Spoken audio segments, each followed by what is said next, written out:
The second important development and the second important global trend, ladies and gentlemen, today in the world is the decline of the West, United States of America and Europe. And this decline of the West is also irreversible. And this decline is also evident that two of the most important, two of the biggest and relevant financial capitals of the West, London and New York, now have Muslim mayors. Sadiq Khan in London and Zohran Mamdani in New York. So this is also showing which way the wind is blowing. The third important trend, ladies and gentlemen, when we look at the big picture, the global picture, is the rise of a multipolar world requiring a multilateral response. And in this regard, major Muslim middle powers are emerging. Pakistan is one of them. Indonesia is another. Turkey, Iran, Saudi Arabia, Malaysia. And they are going to be dominant in their respective regions, playing a pivotal role in shaping the destinies of our region. And we are very fortunate that in this year, there were 3 conflicts imposed. The genocide in Gaza, where Israel failed to subdue the Palestinian resistance led by the heroic people of Palestine, especially Hamas. And I pay tribute to Hamas. Hamas is not a terrorist organization. Hamas is a genuine democratic political organization which is playing a leading role in the liberation of occupied Palestine. And no less than the American President Jimmy Carter said in 2006, when there were elections in Gaza, he said this is the freest election in the Muslim world, where Gaza saw that democratically elected Hamas played that role. And I was honored that as chairman of the Senate Foreign Relations Committee in 2006, we welcomed Mahmoud Zahar, the foreign minister of Palestine, and he spoke to the Parliament of Palestine, and Parliament of Pakistan, and we were the first parliament to invite Hamas and give them full support. So this is, and I would also like to mention the role of Pakistan and Palestine, because Pakistan and Palestine have a very unique relationship which is inextricably intertwined. In this very city of Lahore, ladies and gentlemen, on 23rd of March 1940, 2 resolutions were passed. The same place where Hafiz Saab hosted a very successful popular rally 2 days, yesterday and day before yesterday, Minar-e-Pakistan, under the leadership of the great Muslim leader Quaid-e-Azam Muhammad Ali Jinnah, 2 resolutions were passed.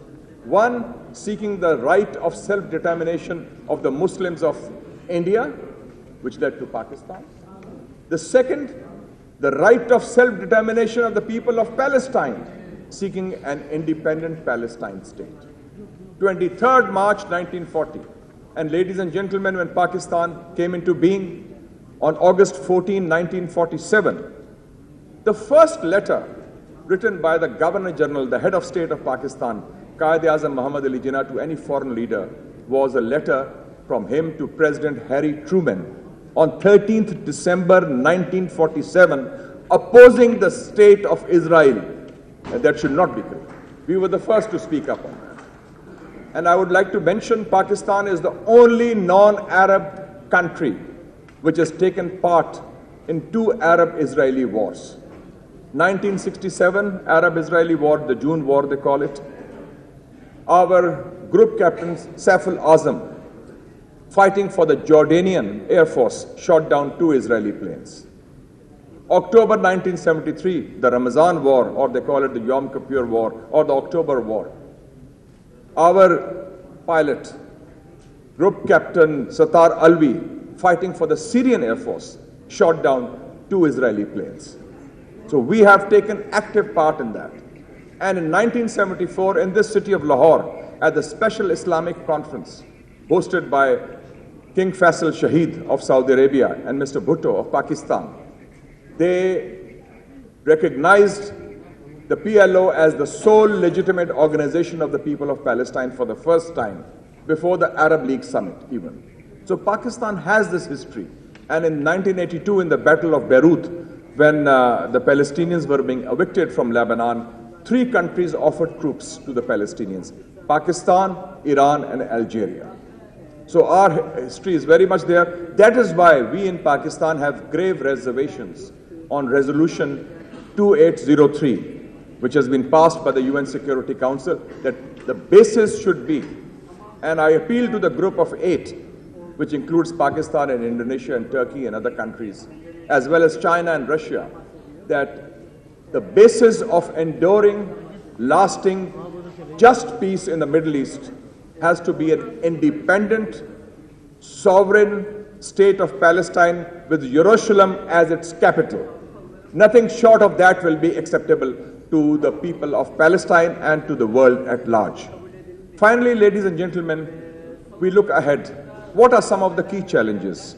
And I agree with the Honorable host, Hafiz Naeemur Rahman Saab, when he says one of the key challenges is an alternative narrative. That is number one. The battle of ideas, where a narrative of the oppressed, a narrative of the majority of the world, because Asia, Africa, Latin America is the majority of the global south and of humanity at large. And that narrative has to be there. And it is based on people power. People are rising against injustice. And I want to congratulate the great, heroic people of Bangladesh. Sitting here. They overthrew a proxy government of India and rooted them through a popular revolution. And I wish you, sir, the best of luck in your elections. I'll be going there as election observer, inshallah.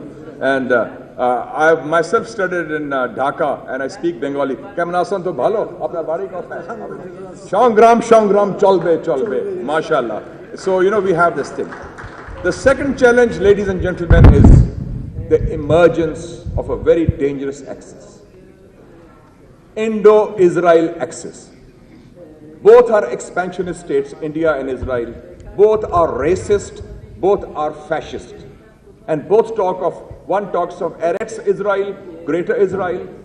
They even, God forbid, include Mecca in that. And India talks of Greater India, Akhand Bharat. They include 10 countries in that. Afghanistan, Pakistan, Bangladesh, Myanmar, Tajikistan, and so forth. We have to reject and resist these expansionist forces. By the grace of Almighty Allah, Pakistan successfully defeated this axis in May last year, and they also lost in Iran, and also, despite their best efforts, they have failed to subdue the spirit of the people of Palestine. And lastly, I would say, Hafiz Naeemur Rahman Saab has made an excellent suggestion, an umbrella organization. It's all about teamwork and homework. I agree with that. That umbrella organization should be based here. And if I may suggest, my good friend, Professor Sam Al-Aryani is from Palestine, based in Istanbul. He has the Center for Islamic and Global Affairs, SIGA. That can be the intellectual secretariat. We can have it either in Lahore or Islamabad. And this umbrella organization, because we are here with such a unique and diverse and distinguished gathering of ladies and gentlemen, we should not go this opportunity waste. We should institutionalize this framework, what Jamaat Islami has launched, through 3 C's: communication, coordination, and counter-narrative. 3 C's: communication among ourselves, coordination for action, and counter-narrative to promote a narrative that is about the global south, and it is about the emerging world order that is on the horizon, in which, inshallah, there will be a better tomorrow, a peaceful, prosperous tomorrow, with no overlords and no underdogs. Long live the global south. Thank you very much.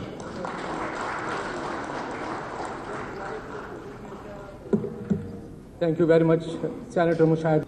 Ladies and gentlemen, when we talk of the quest for a just global order, let me give you a brief outline of the big picture.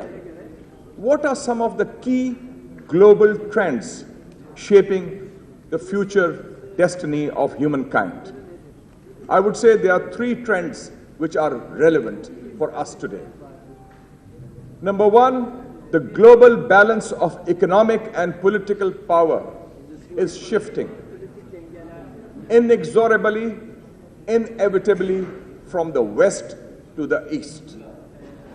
The rise of the global South, Asia, Africa, Latin America is now unstoppable. And ladies and gentlemen, it is perhaps no accident that this conference is being held in 2025, which is the 70th anniversary of the historic Bandung Conference in Indonesia, which was held under Dr. Sukarno, and it was the beginning of the global South. So this is a very important development.